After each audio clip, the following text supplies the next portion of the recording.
just enough. Enough so they could study without worry. Enough for good meals, solid shoes, a childhood not shadowed by scarcity. But right after that dream came a familiar voice.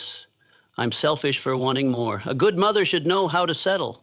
And so she folded her dream away like an old cloth and tucked it into a drawer she never dared open.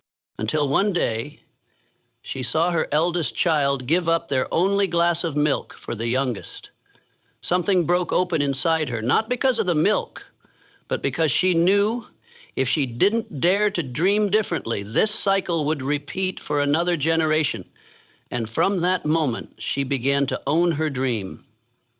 No more shame, no more hesitation. She started learning new skills, opened a small bakery at home, and within a year, her family wasn't just stable, they became a source of employment for other mothers in the neighborhood, not because she got lucky, but because she dared to follow her sacred compass called desire.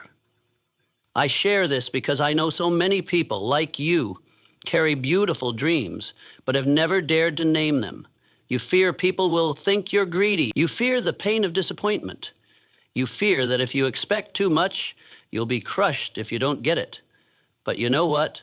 Nothing hurts more than denying your own true longing. Nothing weakens you more than extinguishing the fire your soul worked so hard to ignite. You don't need to force yourself into fake positivity, but you do need the courage to touch your true desires and let them guide you. Don't dismiss those subtle feelings every time you imagine an inspired future. Don't rush to rationalize everything with, how would I get that? Let your heart speak first, because the heart connects to an energy field far greater than any plan. It doesn't calculate, it doesn't fear. It only vibrates when something is real. And when you dare to live with real desire, a desire born from love, not fear, you become a living magnet for the resources you need. It doesn't matter where you start or where you are right now. The universe always finds unexpected pathways to take you where you need to be if you are willing to hold the right emotion. Remember this. Emotion is energy, and energy is money. You don't need to do more, work harder, or strive endlessly. You just need to be more honest with yourself, more open to what you truly want, and live each day as if it is already on its way, not out of force, but with openness and trust. Because in truth, you are not the one chasing money. You are the one money is trying to find. Through the emotions you radiate, through the desires you dare to live with, and if you still carry that flame, then you are never truly poor. You are standing before the door.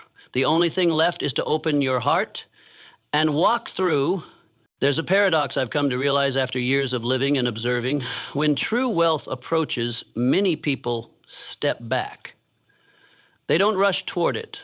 They don't open their arms to receive it.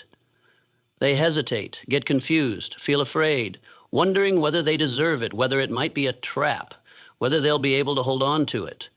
And just like that, at the very moment the door opens, they turn away, not because they don't want it, but because they're not ready to step through a door that leads to a new version of themselves. Did you know that the things you pray for, affirm, and visualize are gradually making their way toward you? But they rarely appear in familiar form. They don't knock and announce, I am the wealth you've been asking for. They usually arrive disguised as an invitation, an uncertain opportunity, a situation that tests whether you truly believe in yourself. And in that moment, known as the threshold, you only have two choices: step forward or retreat.